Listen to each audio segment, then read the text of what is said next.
राज्याचे कृषी मंत्री आणि सिन्नर विधानसभा मतदारसंघाचे आमदार माणिकराव कोकाटे यांना नाशिकच्या कनिष्ठ न्यायालयाने तब्बल 2 वर्षाची शिक्षा आणि 50,000 रुपयांचा दंड ठोठावला आहे। सदनिका घोटाळा प्रकरणामध्ये न्यायालयाने कोकाटे यांना दोषी ठरवत हा सगळा प्रकारचा निकाल जो आहे तो दिलेला आहे। या सगळ्याविषयी बोलण्यासाठी आपल्यासोबत उदय सांगळे आहे। याच उदय सांगळे यांनी माणिकराव कोकाटे यांच्या विरोधामध्ये सिन्नर विधानसभा मतदारसंघातून राष्ट्रवादी काँग्रेस पक्ष शरद पवार गटाकडून निवडणूक लढवलेली होती। या निकालावर त्यांची नेमकी काय प्रतिक्रिया ही जाणून घेणार आहोत। उदय सांगळे, आपलं सर्वप्रथम न्यूज 18 लोकमतमध्ये स्वागत। आज जो निकाल लागलेला आहे माणिकराव कोकाटेंच्या विरोधात, या निकालाकडे आपण कसं बघतात? ज्या पद्धतीने माणिकराव कोकाटेंच्या विरोधामध्ये तुम्ही दंड थोपटले, निवडणूक लढले, त्यावेळेला त्यांच्यावर अनेक आरोप प्रत्यारोप झाले, ते कुठलाही भ्रष्टाचार करत नाही असं ते वारंवार म्हणत होते। मात्र आज न्यायालयाने जो काही निकाल दिलाय, या निकालाकडे तुम्ही कसं बघताय? मला आत्ताच आपल्याही आणि काही सोशल मीडिया आणि बातम्यांच्या माध्यमातून नाशिकच्या कनिष्ठ कोर्टाने हा निकाल दिलाय की 2 वर्ष कारावास आणि 50,000ची त्यांना दंड, अशा प्रकारचा निकाल हा नाशिकच्या कनिष्ठ न्यायालयाने दिल्याचं आता समजलंय। खरं म्हणजे हे प्रकरण अतिशय जुनं आहे। 30 वर्षापूर्वी स्वर्गीय तुकारामजी दिघोळे साहेब यांच्या तक्रारीवर खरं म्हणजे शासनाने दाखल केलेली चौकशी आहे आणि त्या चौकशीचा निकाल लागलेला आहे। खरं म्हणजे मला हे पूर्ण प्रकरण माहीत नाही, अजून त्याचा निकालही पूर्णतः माझ्यापर्यंत आलेला नाहीये। निकाल वाचल्यानंतर खऱ्या अर्थानं त्याच्यात नक्की काय हे या ठिकाणी समजेल। परंतु प्रथमदर्शनी एवढंच दिसतंय की त्यांनी जे काही शासनाला कागदपत्र दिली, जी काही त्या काळामध्ये स्वर्गीय तुकारामजी दिघोळे साहेब यांच्या शिफारसीवरनं त्यांना सदनिका मिळाल्या आणि त्या सदनिकांमध्ये खोटी कागदपत्र देऊन शासनाची फसवणूक केली, अशा प्रकारचं कोर्टाने त्या ठिकाणी ताशेरे ओढलेले आहे। ते फ्लॅट जप्त करण्याची आणि त्यांना दंड आणि कारावास अशी शिक्षा झालेली आहे। खरं म्हणजे आता अतिशय प्राथमिक पातळीवर हा विषय आहे। सध्या कनिष्ठ कोर्टानेच याच्यावर निकाल दिलेला आहे। त्याच्यात मला वाटतं त्यांना जामीनही मिळाला आहे, ते वरिष्ठ कोर्टातही त्या बाबतीत जातील।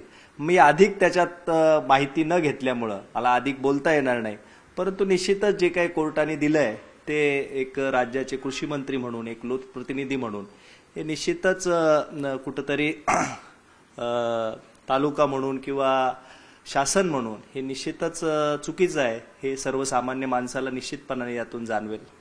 जे फ्लॅटमध्ये ते राहत आहे, ज्या फ्लॅटच्या संदर्भात अर्थात निर्माण रेव्हेन्यू नावाची जी कंपनी, एव्हेन्यू नावाची जी सोसायटी, त्या फ्लॅटची आत्ताची सध्याची किंमत किती असावी? कॅनडा कॉर्नर परिसरात ते फ्लॅट आहे, 4 फ्लॅट आहेत एकूण, त्याची किंमत अंदाजे किती असावी मला सांगता येणार नाही। परंतु आता निश्चितच कॅनडा कॉर्नर हा परिसर अतिशय नाशिकचा सर्वात चांगला आणि उच्चभ्रू लोकांचा परिसर मानला जातो।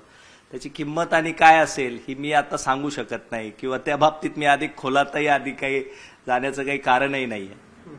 परंतु यामध्ये माणिकराव कोकाटे असं माध्यमांशी बोलताना म्हणाले की राजकीय द्वेषातून त्यावेळेला त्यांनी या सगळ्या संदर्भातली तक्रार केली होती आणि त्यातून हे सगळं प्रकरण जे आहे ते घडत गेलं।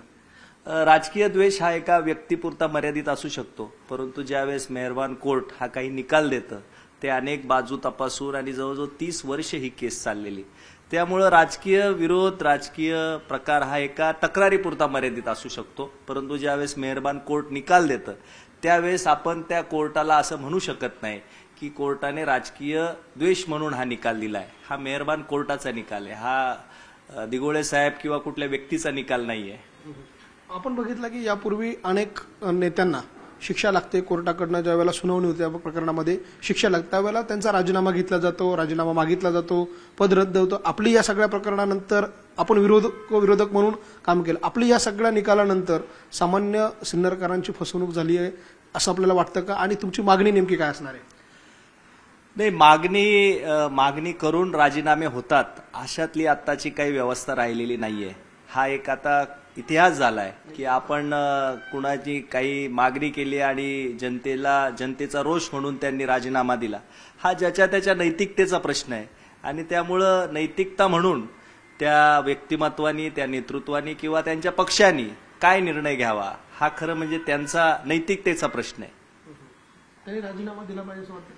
हा त्यांच्या नैतिकतेचा प्रश्न आहे की आज जर कोर्टाने त्यांना शिक्षा सुनावली असेल, तसं कायदेशीरदृष्ट्या जर आज बघितलं ते आज डिस्क्वालिफाय आज भीतीला झालेले आहेत। आजचा जर निकाल बघितला तर ज्या दिवशी एखाद्या लोकप्रतिनिधीला 2 वर्षाचा कारावास होतो त्यावेळेस ते लोकप्रतिनिधी त्या प्रसंगी डिस्क्वालिफाय झालेला असतात. परंतु कायद्यामध्ये अनेक पळवाटा आहे, त्या निश्चितपणाने त्याचा आधार घेऊन ते याच्या पुढची वाटचाल करतील. आपण बघतोय आपल्यासोबत उदय सांगळे होते. याच उदय सांगळेंनी माणिकराव कोकाटे यांच्या विरोधामध्ये गेल्या विधानसभा निवडणुकीमध्ये कडवी झुंज दिलेली होती.